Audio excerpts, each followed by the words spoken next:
In the dense forests of eastern Poland, 3 miles from a forgotten river crossing, stood a place that would challenge everything we think we know about the darkest chapter in human history. Here, among the swamplands and pine trees, the Nazis constructed what would become their most secretive killing machine. This was Sobibor, a name that most people have never heard, yet a place where the scale of systematic murder defied comprehension. When we think of Nazi extermination camps, names like Auschwitz or Bergen-Belsen immediately come to mind. But Sobibor operated in complete secrecy, hidden from the world, carrying out mass murder with industrial efficiency that shocked even the architects of genocide themselves. This remote facility would become the testing ground for methods so horrific, so precisely engineered for death, that they would later be replicated across occupied Europe. What unfolded behind those camouflaged fences was not just another story of Nazi brutality. This was the birthplace of systematic extermination, where the blueprint for the final solution was written in blood. Between 1942 and 1943, over 250,000 people would disappear into this facility, their voices silenced, their stories erased from history. Today, we're going to uncover the complete truth about Sobibor. From its origins as part of the most deadly operation in Nazi history, to the incredible uprising that would ultimately seal its fate.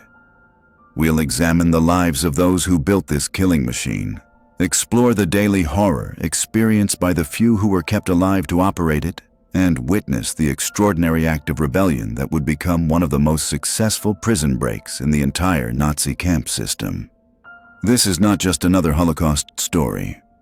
This is the forgotten chapter that reveals how ordinary people became willing participants in genocide, how victims found strength in the face of certain death, and how a small group of prisoners achieved the impossible against overwhelming odds. The story begins in the winter of 1941, in the luxurious villa of SS General Odilo Globoknik in occupied Poland. As snow fell across the conquered territories, Nazi leadership was finalizing plans for what they euphemistically called the final solution. The Wannsee Conference had just concluded, and Reinhard Heydrich had announced the systematic plan to murder every Jew in occupied Europe. Globoknik, an Austrian SS officer with a reputation for ruthless efficiency, was chosen to oversee the most ambitious killing operation in human history. Code-named Operation Reinhard, this plan would establish 3 specialized killing centers designed for one purpose only: mass murder on an unprecedented scale. Unlike the concentration camps that had preceded them, these facilities would not pretend to be labor camps or detention centers. They would be pure extermination sites, engineered specifically for the rapid killing and disposal of human beings. The first of these centers was already under construction at Belzec. The second would be built in a remote swampland near the village of Sobibor. The location was chosen with calculated precision. Situated 50 miles east of Lublin, this marshy forest was virtually uninhabited, connected to the outside world only by a single railway line. The terrain was perfect for concealment, dense with pine trees that could hide the camp's activities from prying eyes. Most importantly, it was accessible by rail, allowing for the efficient transport of victims from across occupied Europe. In the spring of 1942, construction crews began arriving at this desolate location. These were not ordinary workers, but specialists recruited from the Nazi euthanasia program. These men had spent years perfecting the art of mass killing in German psychiatric hospitals, experimenting with different methods of murder disguised as medical treatment. Leading the construction was Franz Stangl, an Austrian police officer who had previously overseen the Hartheim Euthanasia Center. Stangl was a meticulous administrator who approached mass murder with the same attention to detail that others might bring to factory production. Under his supervision, Sobibor would become a killing machine of unprecedented efficiency. The camp that emerged from the Polish wilderness bore no resemblance to a traditional prison. Instead, it was designed as an elaborate theater of deception. The facility was divided into 3 distinct sections, each serving a specific function in the killing process. Camp 1 contained administrative buildings, workshops, and living quarters for the small number of Jewish prisoners kept alive to operate the facility. Camp 2 served as the reception area, where new arrivals would be processed and prepared for murder. Here, victims would be separated by gender, ordered to undress, and told they were being prepared for showers and delousing. The deception was maintained through every detail, from fake shower heads installed in the killing chambers to signs directing victims to medical facilities that did not exist. Camp 3 contained the gas chambers themselves, hidden deep in the forest and connected to the rest of the facility by a narrow path lined with barbed wire. This pathway, cynically named Himmelfahrtstrasse, or Heavenly Way by the SS guards, was the final route that victims would travel.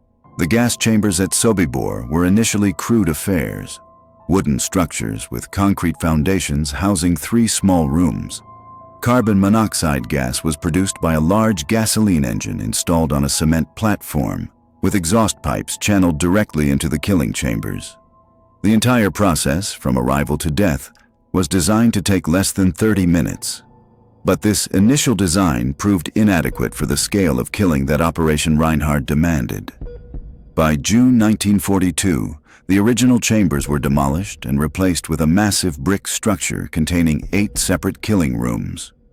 These new chambers could accommodate 4,000 people at a time, compared to the original capacity of just 600. The expansion reflected the horrific success of the Nazi deportation program. Trains were arriving daily from across occupied Europe, packed with Jews who had been told they were being relocated for work assignments. The reality was far different. Most victims would be dead within hours of their arrival, their bodies burned in massive pits that could consume thousands of corpses at a time.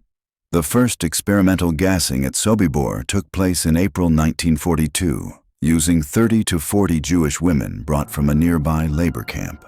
Christian Wirth, the inspector of all 3 Operation Reinhard camps, personally witnessed this test to ensure the killing process met Nazi standards for efficiency.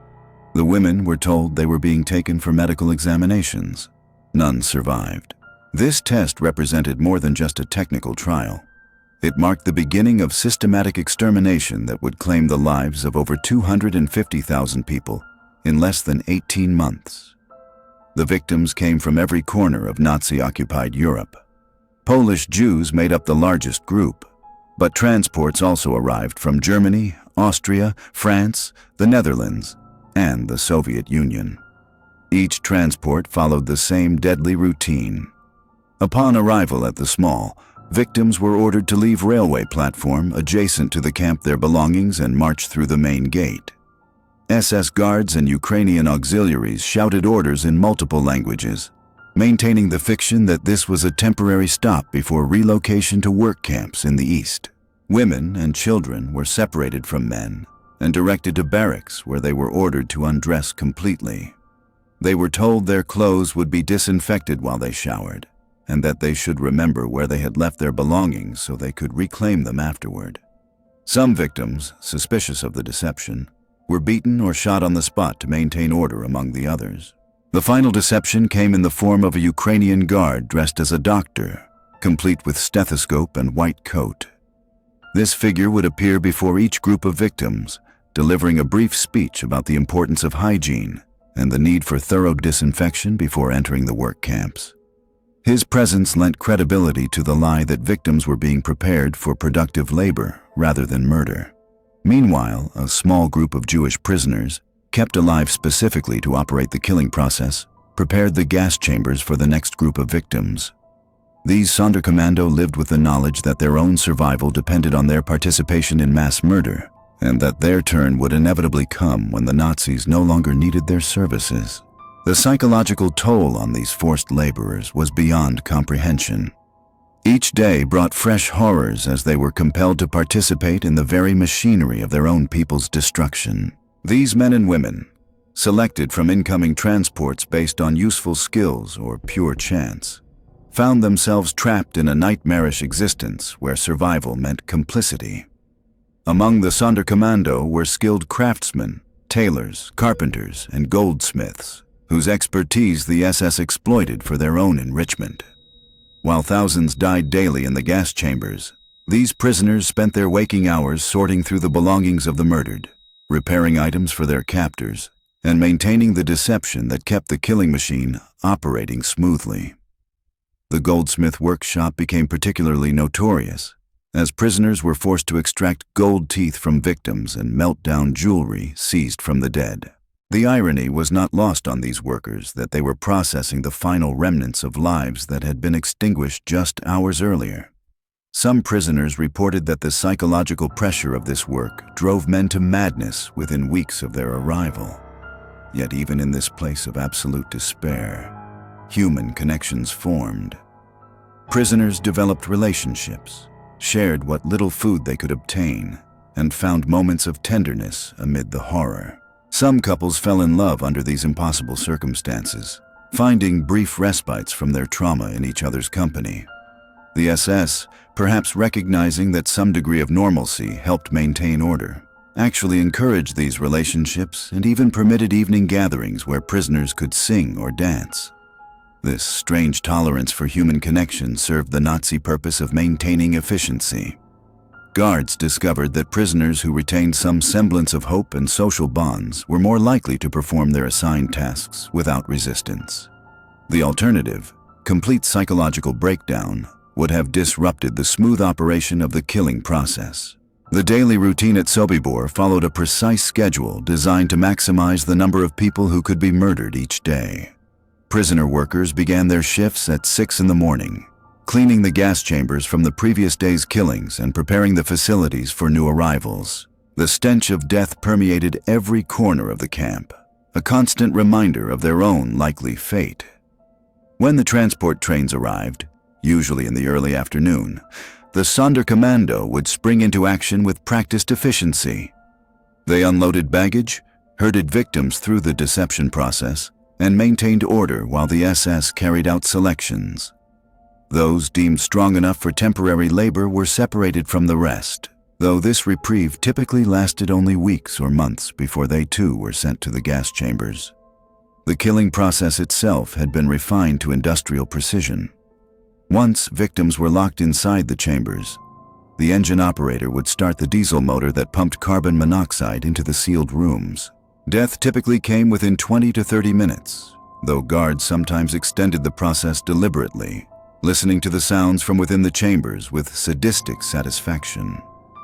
After each gassing, Sonderkommando teams entered the chambers wearing gas masks to remove the bodies. This was perhaps the most psychologically devastating aspect of their forced labor, as they frequently recognized faces among the dead. Families, friends, and neighbors from their home communities appear them as before corpses, creating trauma that survivors would carry for the remainder of their lives. The bodies were initially buried in massive pits excavated throughout the camp's wooded areas, but by late 1942, Nazi authorities became concerned about evidence of their crimes being discovered. Orders came from Berlin to exhume and burn all corpses, a process that would take months to complete and require the construction of enormous cremation pyres.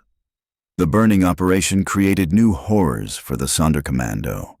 Working in teams, they were forced to dig up decomposing remains and feed them into fires that burned continuously for weeks.